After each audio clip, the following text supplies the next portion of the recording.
ഞങ്ങളെപ്പോലെ തിന്നുന്ന, ഞങ്ങളെപ്പോലെ കുടിക്കുന്ന, ഞങ്ങളെപ്പോലെ ഭാര്യയും മക്കളുമുള്ള നിങ്ങളെ എങ്ങനെയാണ് ഞങ്ങൾ പ്രവാചകന്മാരായി വിശ്വസിക്കുന്നത്? ഇതിവര് പറയും. വിശ്വസിക്കാൻ താല്പര്യമില്ലാത്ത ആളുകൾ മുടന്ത ന്യായങ്ങൾ പറഞ്ഞു മാറി നിൽക്കും. പക്ഷേ ഇനി നിങ്ങൾ ആലോചിക്കണേ, ഇവരിലേക്ക് മാലാക്കമാരെ പറഞ്ഞേച്ചാൽ അള്ളാഹു ഒരു മലക്കിനെ പറഞ്ഞേച്ചു. എന്നിട്ട് പറഞ്ഞു, ഞാൻ അള്ളാഹുവിന്റെ ദൂതനാണ്, ഞങ്ങളെ കൊണ്ട് വിശ്വസിക്കണമെന്ന് മലക്ക് പറഞ്ഞാൽ എന്താ നാട്ടുകാര് പറയാ? നിങ്ങൾക്ക് എന്തേ പറഞ്ഞാൽ പോരെ? നിങ്ങൾക്ക് ഭക്ഷണം കഴിക്കാനില്ലല്ലോ, നിങ്ങൾക്ക് അധ്വാനിക്കാനില്ലല്ലോ, നിങ്ങൾക്ക് ജോലിക്ക് പോവേണ്ടല്ലോ, നിങ്ങൾക്ക് ടോയ്ലറ്റിൽ പോവേണ്ടല്ലോ, നിങ്ങൾക്ക് ഉറക്കമില്ലല്ലോ, നിങ്ങൾക്ക് ഭാര്യയില്ലല്ലോ, നിങ്ങൾക്ക് മക്കളില്ലല്ലോ, നിങ്ങൾക്ക് എന്തും പറയാലോ, നിങ്ങൾ ഞങ്ങളെ പോലെയല്ലല്ലോ, അതുകൊണ്ട് നിങ്ങൾ നിങ്ങളെ വാദവുമായി പോയിക്കോളൂ എന്നാണ് നാട്ടുകാര് പറയാ. ഇനി മനുഷ്യനായപ്പോൾ ഇങ്ങനെ പറഞ്ഞു. ചുരുക്കി പറഞ്ഞാൽ എങ്ങനെയായാലും വിശ്വസിക്കാത്ത ഒരു കൂട്ടം നമ്മുടെ നാട്ടിലുണ്ട്. ഇന്നുമുണ്ട്, അന്നുമുണ്ട്, എന്നുമുണ്ടാകും. അവരെ പറഞ്ഞിട്ട് കാര്യമില്ല. ഈമാനിന്റെ അലവലേശം പോലും അവരുടെ ഹൃദയത്തിൽ ഇല്ലാത്തത് കൊണ്ടാണ് അങ്ങനെയായി പോയത്. പക്ഷേ നമ്മൾ അല്ലാഹുവിനോട് ദുആ ചെയ്യണേ, ഈമാൻ സലാമത്താക്കാൻ വേണ്ടി, അപകടങ്ങളിൽ നിന്ന് രക്ഷപ്പെടാൻ വേണ്ടി, മരിക്കുന്ന സമയത്ത് പിശാചിന്റെ ശല്യമില്ലാതെ മരിക്കാൻ വേണ്ടി അല്ലാഹു തൗഫീഖ് നൽകട്ടെ.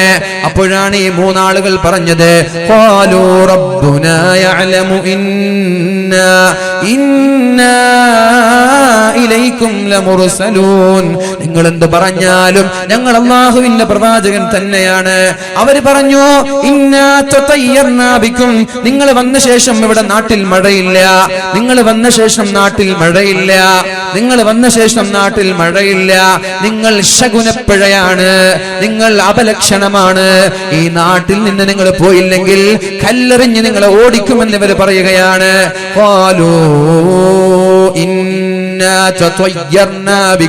നിങ്ങൾ കാരണത്താൽ ഞങ്ങൾ ഇവിടെ മഴയില്ലാതെ പൊറുതികെടുകയാണ്, ബുദ്ധിമുട്ടുകയാണ് എന്ന് ഇവരോട് പറഞ്ഞപ്പോ ഇവര് പറഞ്ഞു,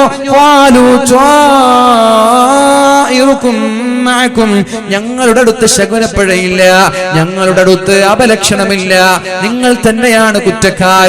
അള്ളാഹുവിനെ കൊണ്ട് വിശ്വസിക്കാത്തത് കൊണ്ട് അള്ളാഹു നിങ്ങളെ പരീക്ഷിച്ചതാണെന്ന് ഇവർ പറഞ്ഞു. ഇനി എന്റെ സഹോദരിമാരോട് ഞാൻ പറയട്ടെ, എന്റെ ചെറുപ്പക്കാരോട്, സഹോദരന്മാരോട് ഞാൻ പറയട്ടെ, കല്യാണം കഴിഞ്ഞു, ഒരു പെണ്ണ് വീട്ടിലേക്ക് കടന്നു വന്നു. ഒരാഴ്ച കഴിഞ്ഞ് വീട്ടിലുള്ള ഉപ്പ മരിച്ചു പോയാൽ വീട്ടിൽ ചർച്ചയാണ്. പെണ്ണ് കയറിയത് മുതൽ വീട്ടിൽ അപകടമാണ്, എന്തിനാണ് സഹോദരി അള്ളാഹുവിന്റെ ഖദാഇനെ വീട്ടിലേക്ക് വന്ന മരുമകളുടെ തലയിൽ കെട്ടിവെക്കുന്നത്? ഇത് വെറുതെ പറയുകയല്ല. ഒരുപാട് വീടുകളിൽ നിന്ന്, ഒരുപാട് കുടുംബങ്ങളിൽ നിന്ന്, ഒരുപാട് നാടുകളിൽ നിന്ന് ഇങ്ങനെയുള്ള വേദനിപ്പിക്കുന്ന, കരളലിയിപ്പിക്കുന്ന കഥകൾ കേട്ടതുകൊണ്ട് പറയുകയാണ്. വീട്ടിലേക്ക് കയറിയ ശേഷം ഉപ്പ മരിച്ചുപോയി ഒരാഴ്ച കൊണ്ട് പെണ്ണിന്റെ തലയിലേക്ക് എല്ലാവരും പഴിചാരുകയാണ്. വീണ്ടും ഒരു മാസം കഴിഞ്ഞപ്പോഴാണ് ഭർത്താവിനെ ജോലിയിൽ നിന്ന് പിരിച്ചുവിട്ടത്. ഞങ്ങൾ അന്നേ പറഞ്ഞതല്ലേ ഇവള് കഷ്ടമാണ്, ഇവൾ അപലക്ഷണമാണെന്ന് ഞങ്ങൾ അന്നേ പറഞ്ഞതല്ലേ. ഭർത്താവിന്റെ ജോലിയും പോയി, എല്ലാം ആ പെണ്ണിന്റെ തലയിലേക്ക്. എന്തിനാണ് പൊന്നുമോളെ, എന്തിനാണ് പെങ്ങളെ അള്ളാഹുവിന്റെ ഖദാഇനെ പെണ്ണിന്റെ തലയിൽ കെട്ടിവെക്കല്ല? ആ പെണ്ണ് ഉത്തരവാദിയല്ല. പെണ്ണ് വന്നാലും വന്നില്ലേലും അള്ളാഹുവിന്റെ ഖദാ അവിടെ നടക്കാതിരിക്കില്ല.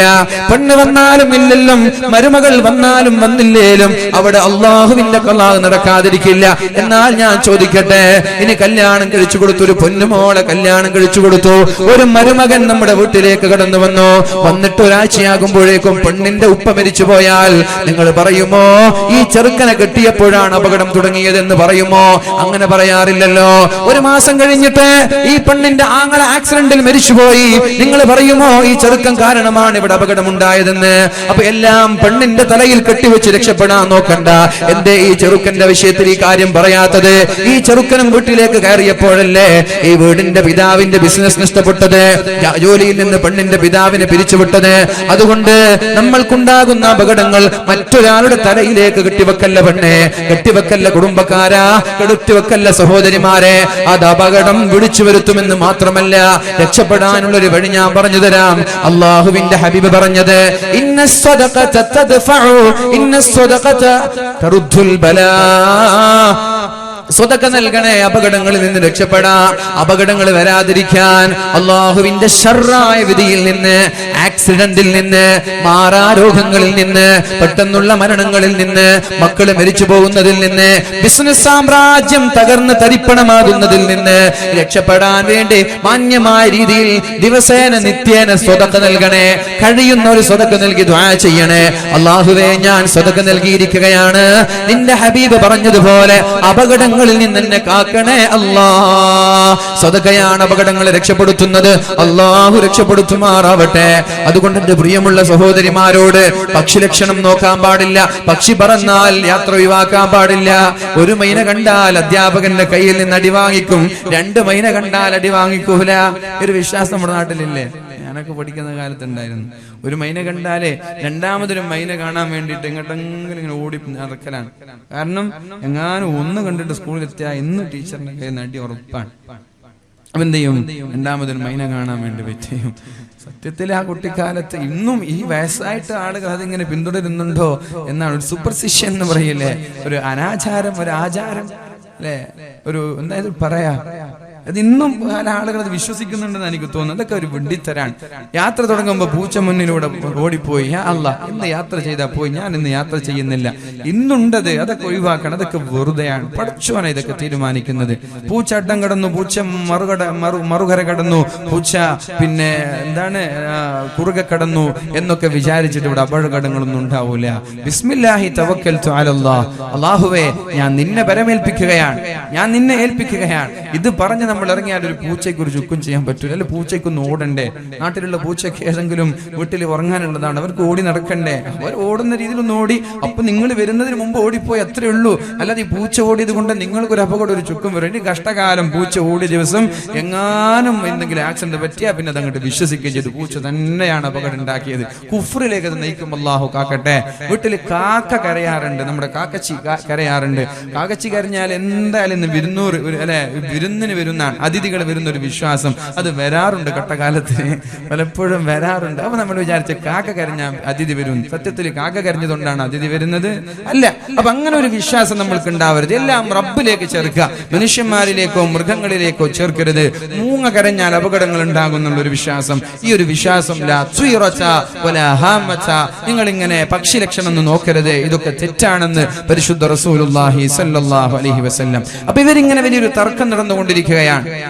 മൂന്നാളുകൾ വലിയൊരു തർക്കം നടന്നുകൊണ്ടിരിക്കുകയാണ്. ഞങ്ങൾ പ്രവാചകന്മാരാണ്, ഈസാ നബിയുടെ ദൂതന്മാരാണ്. മറ്റുള്ള ആളുകൾ നിങ്ങൾ മര്യാദയ്ക്ക് ഇവിടുന്ന് സ്ഥലം വിട്ടോളണം, ഇല്ല നിങ്ങൾ ഓടിച്ചു വിടുന്നൊക്കെ പറഞ്ഞ് ദേഷ്യപ്പെടാൻ. അപ്പോഴാണ് നേരത്തെ പറഞ്ഞ ആ ഒരു വയസ്സനായ ആട്ടിടയൻ ഓടി വരുന്നത്. അയാൾ മുസ്ലിമാണല്ലോ. അയാൾ തന്റെ മകന് ശിഫ നൽകിയപ്പോ മുസ്ലിമായ സാഹിബ് യാസീൻ ഹബീബുൻ നജ്ജാർ കടന്നു വന്നിട്ട് من نقص المدينة رجل يسعى قال يا قوم اتبعوا المرسلين اتبعوا من لا يسألكم أجرا وهم مهتدون وما لي لا أعبد الذي فطرني وإليه ترجعون أأتخذ من دونه آلهة إن يردني الرحمن بضر لا تغن عني شفاعتهم شيئا ولا ينقذون إني إذا لفي ضلال مبين. എന്തിനാണ് നാട്ടുകാരെ പൈസ വാങ്ങാതെ വാദ പറയുന്ന ഇവരെ നിങ്ങൾ കുറ്റം പറയുന്നത്? ഇവര് പൈസ വാങ്ങുന്നില്ലല്ലോ, ഇവര് കാശ് വാങ്ങുന്നില്ലല്ലോ. കാശ് വാങ്ങാൻ വന്നതാണെങ്കിൽ നമ്മൾ കൂടിച്ചുവിടാം. ഇവര് നിങ്ങളെ നന്നാക്കാൻ വേണ്ടി പറയുന്നതല്ലേ? ഇവർക്ക് ഇങ്ങനെ വാദ പറഞ്ഞത് കൊണ്ട് വല്ല നേട്ടവും ലഭിക്കാനുണ്ടോ? വല്ല നേട്ടവും ലഭിക്കാനുണ്ടോ? ഇവരുടെ സമയം നഷ്ടമായി എന്നല്ലാതെ, ഇവർക്ക് ജോലിക്ക് പോവാൻ പറ്റൂല എന്നല്ലാതെ, ഇവർക്ക് നിങ്ങളെ നന്നാക്കിയിട്ട് എന്ത് കാര്യമാണുള്ളത്?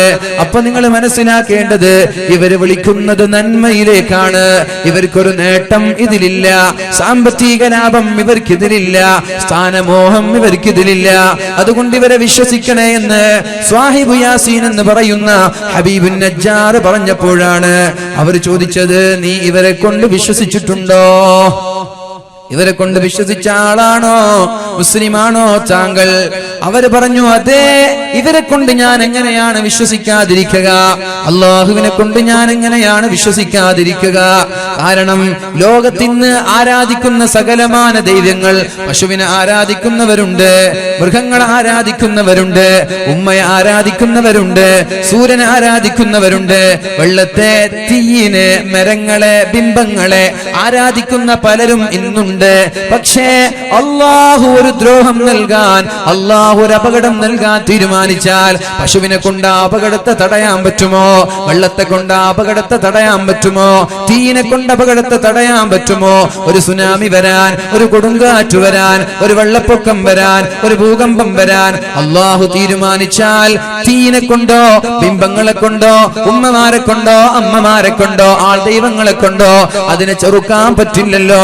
പിന്നെ ഈ മനുഷ്യന്മാരെ, ഈ മൃഗങ്ങളെ, ഈ ജന്തുക്കളെ, ഈ മരങ്ങളെ ആരാധിച്ചിട്ട് എന്താണ് കാര്യം? ഇവരെ ഞാൻ ആരാധിക്കൂല, ഞാൻ അള്ളാഹുവിനെയാണ് ആരാധിക്കുന്നതെന്ന് പറയുമ്പോഴാണ് നാട്ടുകാരെല്ലാവരും ഒരുമിച്ച് കൂടി ഇദ്ദേഹത്തെ പെരുമാറിയത്. എല്ലാവരും കൂടി താട്ടപ്പെട്ട അടിക്കാൻ തുടങ്ങി അല്ലെ. നമ്മുടെ നാട്ടില് ഒന്ന് ഓട്ടോറിക്ഷ അടിച്ചാൽ മതി. ഇവിടെ ഓട്ടോറിക്ഷ ഡ്രൈവർമാരെല്ലാം, ഏതൊക്കെ നാട്ടിലുള്ള ഡ്രൈവർമാർ അവിടെ സത്യത്തിൽ തെറ്റ് ഓട്ടോറിക്ഷക്കാരനായിരിക്കും. എന്നാലും പാവപ്പെട്ട ഒരു കാറിന്റെ എന്തെങ്കിലും ഒരാൾ വസ്ത്രം വാങ്ങാൻ വേണ്ടി പോയായിരിക്കും. ഓട്ടോറിക്ഷക്കാരെല്ലാം കപ്പായം അടക്കി 4-5 യൂണിയനെല്ലാം വന്ന് ഓട്ടോറിക്ഷ കാറിന്റെ ഡ്രൈവറെ കൈമാറി. എന്നിട്ട് ഇവനോട് നഷ്ടപരിഹാരം ചോദിക്കുക അല്ലേ. ഇതൊക്കെ വലിയ മോശമാണ്. ഇതൊക്കെ കുറെ കാലം ഒന്നും നിലനിൽക്കില്ല. 4-5 ആളുകൾ കൂടി ഉണ്ടാകും, ഇതൊക്കെ ചെയ്യും. വേറെ എവിടെയെങ്കിലും ഒരു നാട്ടിൽ പോയിട്ട് ഇതുപോലെ പെടും. അന്ന് നീ ഒറ്റക്കാവും. തെറ്റുണ്ടെങ്കിലൊക്കെ തെറ്റ് തന്നെ നമ്മൾ ചെയ്യാൻ പാടില്ല. തെറ്റ് ഡ്രൈവ് ആകുമ്പോ മനഃപൂർവ്വം ആരും പോയിട്ട് ഇടിക്കൂലല്ലോ അല്ലെ. ആരെങ്കിലും പോയിട്ട് ഓട്ടോറിക്ഷ പിന്നെ ഇടിക്കല്ലെന്ന വീടൊന്ന് ആക്സിഡന്റ് ചോട്ടിടിക്കോ? അറിയാതെ തട്ടിപ്പോവല്ലേ, അറിയാതെ മുട്ടിപ്പോവല്ലേ? അതിനൊക്കെ ഇടിക്കാനും പ്രശ്നം ഉണ്ടാക്കാനും നിന്ന് എന്തൊക്കെ ഇവിടെ നടക്കും? ആലോചിക്കുക. അങ്ങനെ ഗുണ്ടായിസ് നടത്തുന്ന ആളുകളൊക്കെ ആലോചിക്കുക. ഒരു കാലഘട്ടത്തിൽ നീ ഒറ്റപ്പെടാൻ പോകുന്നുണ്ട്. ഞാൻ ചോദിക്കട്ടെ, ഇവിടെ ഗുണ്ടായിസം കളിച്ച ആരെങ്കിലും ജീവനോട് ബാക്കിയുണ്ടോ? നിങ്ങളുടെ നാട്ടിൽ തന്നെയല്ലേ കുറെ കൊലപാതകങ്ങളൊക്കെ നടന്നത്? വലിയ വലിയ ഗുണ്ടകളൊക്കെ ഉണ്ടായിരുന്നല്ലോ ഇവിടെ. എന്ത് പറ്റി ഗുണ്ടകൾക്കൊക്കെ?